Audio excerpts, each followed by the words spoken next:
नमस्कार, मैं हूं कंचन अवस्थी और आप सभी लोगों का स्वागत करती हूं क्राइम चक्र के इस नए एपिसोड में एक नई कहानी के साथ।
लगता है आज ज्यादा हो गई है यार। घर कैसे जाऊंगा?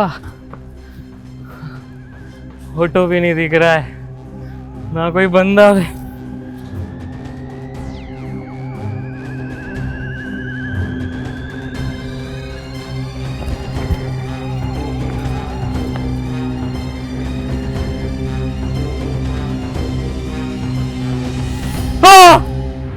नेहा नाम की लड़की छोटे से गांव से आकर शहर में अपने परिवार से दूर काम ढूंढ रही थी। उसका दोस्त किशोर उसे किसी पार्टी के बाद घर छोड़ने आया था और छोड़ के निकल गया, पर ये सब कोई चुपके से देख रहा था। आखिर कौन था ये आदमी और इससे नेहा के साथ क्या किया होगा? दूसरी तरफ कुछ दिनों बाद एक आदमी अपने दोस्तों के साथ दारू पी के अपने घर की तरफ जा रहा था। तभी उसको लगा कि उसका कोई पीछा कर रहा है, पर वहां कोई नहीं था। थोड़ी ही देर में उस पर चाकू से हमला होता है, जिसमें उसकी जान चली जाती है और लाश का चेहरा जला दिया जाता है, जिससे उसकी पहचान ना हो सके। फिर अगले दिन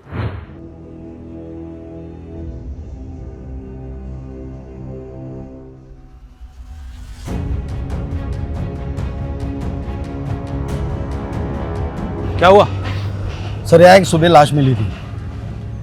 बॉडी की पहचान होना बहुत मुश्किल था। सर चेहरा बुरी तरह जला के खराब कर दिया था और गर्दन पे और शरीर पे वार किए थे। बॉडी कहाँ है? सर हमने बॉडी को पीएम के लिए भेज दिया है। सर आपको इन्फॉर्म किया था पर थोड़ा लेट हो गया सर। यहाँ पर भीड़ जमी हुई थी, उनको हटाने में टाइम लग गया। और ये मर्डर कब हुआ था? सर एग्जैक्ट टाइम पता नहीं, शायद रात को हुआ होगा।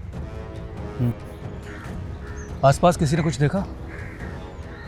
नहीं सर देर रात तक ये गली में कोई आता जाता नहीं है, क्योंकि लूटपाट और मारपीट के बहुत सारे केसेस हो चुके हैं।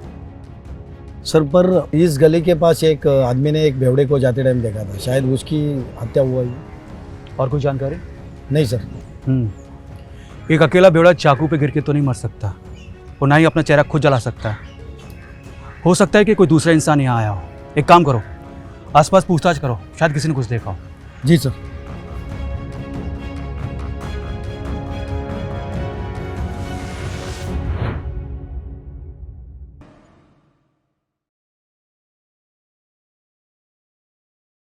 मुस्ताक, तुम मुझे छोड़ तो नहीं दोगे ना?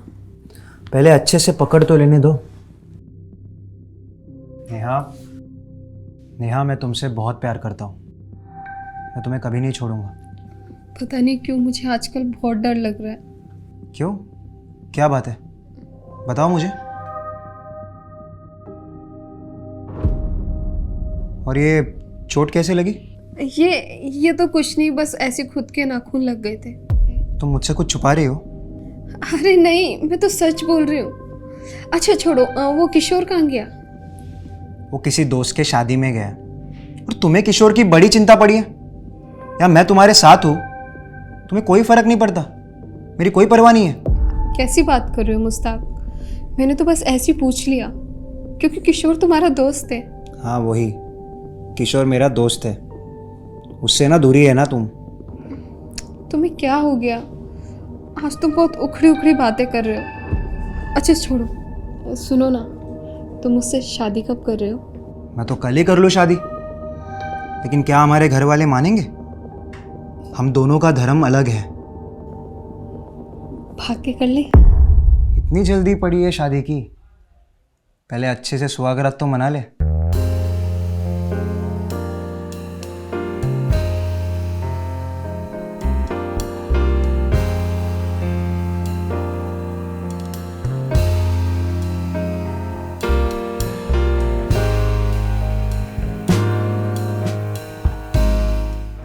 मुश्ताक और नेहा एक दूसरे से बहुत प्यार करते थे, पर दोनों अलग अलग धर्मों से थे, जिसके कारण उनको उनका भविष्य साथ में दिख नहीं रहा था। पर इससे उनके प्यार में कोई कमी नहीं आई थी। मुश्ताक थोड़ा सा गुस्सैल प्रवृत्ति का इंसान था, पर जैसा कि हमने देखा कि नेहा पर किसी ने चाकू से वार किया था। आखिर क्या हुआ होगा? नेहा तो जिंदा थी, उसे कुछ नहीं हुआ, एक खरोंच भी नहीं आई। और ये जो लाश मिली थी, ये किसकी थी? और क्या इसका नेहा और मुश्ताक की कहानी से कोई कनेक्शन था, या ये कोई दूसरी ही कहानी का हिस्सा था? पुलिस की जांच पड़ताल से लाश की शिनाख्त हो गई थी। फिर आगे? हाँ सर, हम कोशिश कर रहे हैं। Okay sir. Jain sir, Jain, body की शनाख्त हो गई। ये पीएम रिपोर्ट। किसकी लाश है? सुबोध कुमार नाम का लड़का था, कुछ ही दिन पहले शहर में आया था। उसके बारे में मैंने पता करने की कोशिश की, पर कुछ हाथ नहीं लगा। कहाँ से आया था ये? पीरपुर गांव का लड़का है, कुछ ही दिन पहले यहाँ शिफ्ट हुआ था। सर, शिफ्ट होने का कारण पता नहीं चला। इसकी कॉल डिटेल्स और लोकेशन डिटेल्स? सर, उसका नंबर नया था, वो उसने यहाँ आकर लिया था, इसलिए उसके नंबर पे ज़्यादा कॉल आए नहीं थे। पर सर, जिस दिन उसकी हत्या हुई उस दिन एक नंबर से उसके नंबर पे फ़ोन आया था। किस नंबर से फ़ोन आया था? कोई किशोर दुबे नाम का लड़का है। किशोर दुबे? उठा के लाओ इससे। हो सकता है कि इससे कोई जानकारी मिले, शायद इसी ने खून किया हो। अक्सर दारू के नशे में लोग अपना आपा खो के ऐसी वारदात को अंजाम देते हैं। सर, मैंने एक टीम किशोर के घर भेज दी थी। वो किसी के शादी में गया है, वो घर पर नहीं है। शादी में गया है कि फरार है? कब से गायब है? सर, मर्डर के कुछ दिन पहले। शादी में जाना, वो भी जुर्म के समय, जुर्म की प्लानिंग करने का बहाना होता है। मुझे ऐसा लगता है कि किशोर ने सुबोध को मारा है। सर, मैंने किशोर के घर के बाहर ऑलरेडी एक टीम रखी है। और सर, जहाँ वो शादी के लिए गया है वहाँ के थाने को भी मैंने बता दिया है। सर, वो जल्दी हमारे हाथ लग जाएगी। गुड।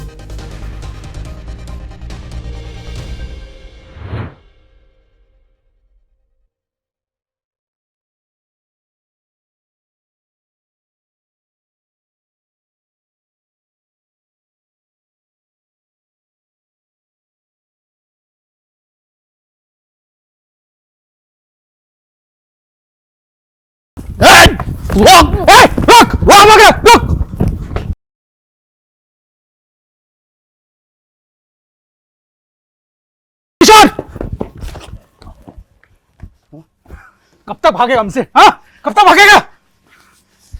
चल ले चल, चल। रुको, चल बता, क्यों मारा सुबोध को? कौन सुबोध सर? अच्छा, तू अभी सुबोध को भी नहीं जानता है? थोड़ी देर में हम लोग को भी नहीं पहचानेगा तू। लगता है सर, इसके सर पे ना चोट लगी है, इसलिए इसकी याददाश्त चली गई है। पुलिस को देख के अच्छे अच्छों की याददाश्त चली जाती है, लेकिन जब लाठियां पड़ती है ना तो वापस भी आ जाती है। सर मैं सच कह रहा हूँ, मैं नहीं जानता, मैंने नहीं मारा सुबोध को, सच कह रहा हूँ सर। सर इसकी याददाश्त तो वापस आ गई बिना डंडे खाए। ये सुबोध को पहचानने लगा। अभी धीरे धीरे सब सच भी बोलेगा, क्यों किशोर? सर मैं सच कह रहा हूँ, मैंने नहीं मारा सुबोध को सर, आप मेरी बात मानिए सर। तो सुबोध के नंबर पे आखिरी कॉल तेरे नंबर से क्यों गया था? वो फोन तो सर मैंने उसको दारू पीने के लिए बुलाने के लिए किया था सर। अच्छा, तू अनजान लोगों के साथ दारू भी पीता है? नहीं सर, मैं उसे जानता हूँ, पर बहुत अच्छे से नहीं जानता, बस थोड़ा बहुत जानता हूँ सर। कैसे जानता है? अब वो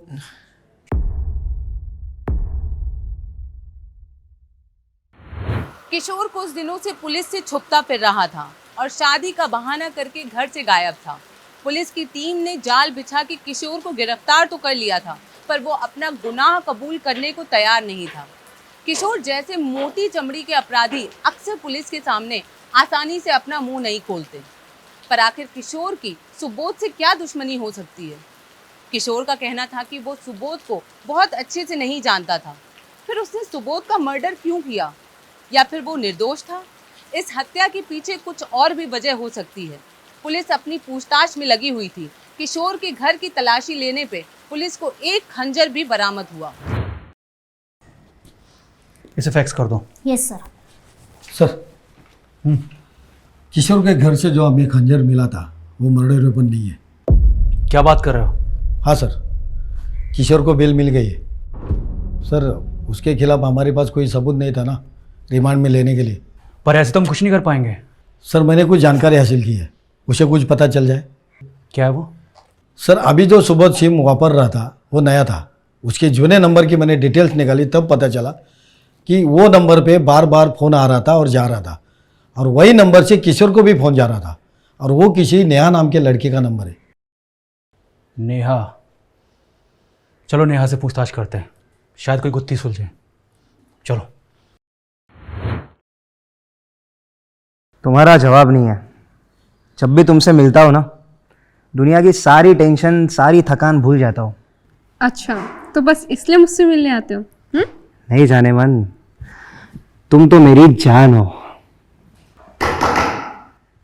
अभी कौन हो सकता है? कौन है ये कबाब में हड्डी? रुको देखता हूँ। नहीं, तुम रुको, मैं देख के आती हूँ।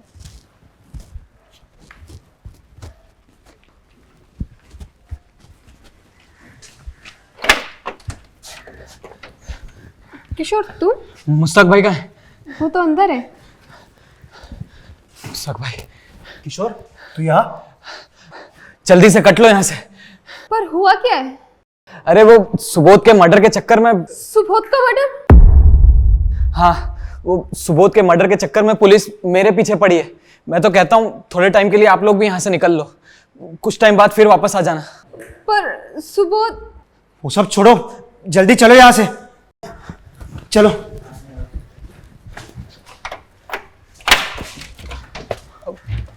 हाँ भाग रहे हो? हाँ ले चलो तीनों को। चल चल चल। सुनिए तो, सुनिए। आखिर किशोर पुलिस की कैद से छूटते ही मुश्ताक और नेहा के पास क्यों गया? क्या नेहा और मुश्ताक भी इस हत्या में शामिल थे? नेहा की बातों से तो लग रहा था कि उसे हत्या के बारे में कुछ खबर ही नहीं है, पर मुश्ताक? क्या मुश्ताक और किशोर इस हत्या में शामिल थे? पर आखिर इस हत्या की वजह क्या हो सकती है? आखिर क्यों मुश्ताक और किशोर को ये कदम उठाना पड़ा? आखिर सुबोध का नेहा से क्या लेना देना था? बहुत से सवाल मेरे मन में भी उठ रहे हैं। पुलिस ने तीनों को कस्टडी में लेकर जब पूछताछ शुरू की, तब पूरी कहानी सामने आई। अब तुम में से कौन बताएगा सुबोध का असली कातिल कौन है? क्यों मारा उसे? सर ये सब क्या हो रहा है? मुझे कुछ नहीं पता। अच्छा, एक मासूम की जान लेके बोल रहे हो हमें कुछ पता नहीं है? सुबोध के कॉल लिस्ट में सबसे ज्यादा तुम्हारे नंबर से कॉल गए थे, बोलो। वो मासूम नहीं था, बलात्कारी था वो। क्या बलात्कारी? क्या बक रहे हो? किसका बलात्कार किया था उसने? सर मेरा।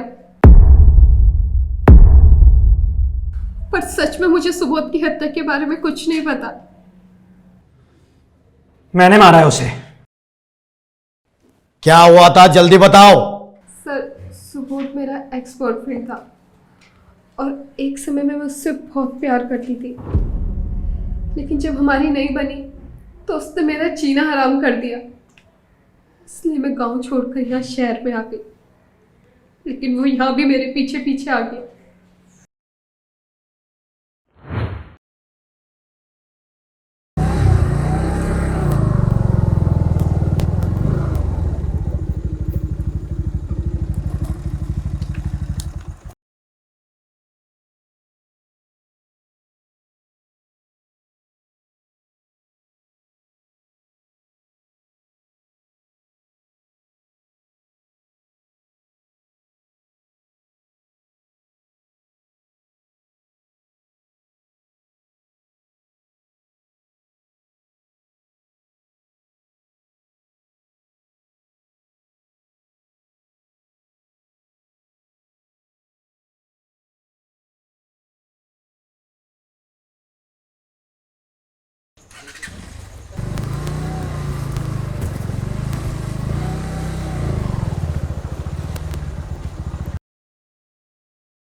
गैर मर्दों के साथ घूमना फिरना मौज मस्ती करना, इसी सब के लिए छोड़ा था ना तूने?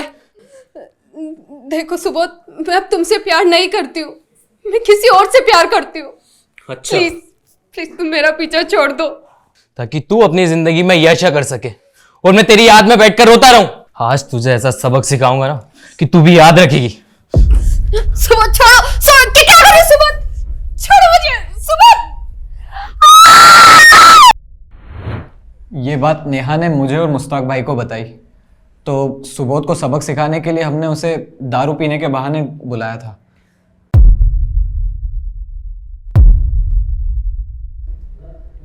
उसके बाद मैंने उसे बहुत समझाने की कोशिश की ताकि बात आगे ना बढ़े, पर वो मानने को तैयार ही नहीं था।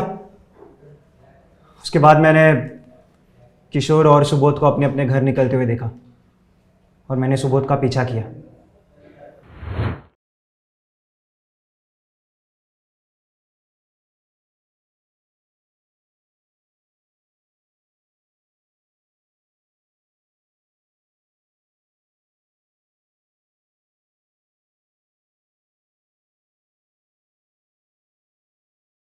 लगता है आज ज़्यादा हो गई है यार।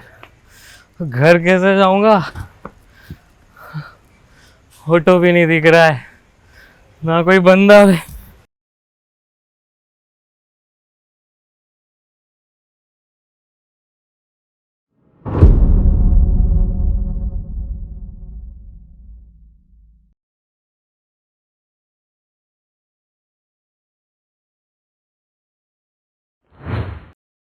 अगर सुबोध ने नेहा का रेप किया था तो आप पुलिस का सहारा ले सकते थे।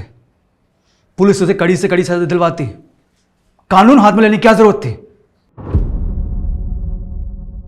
अब आगे की जिंदगी जेल में काटना।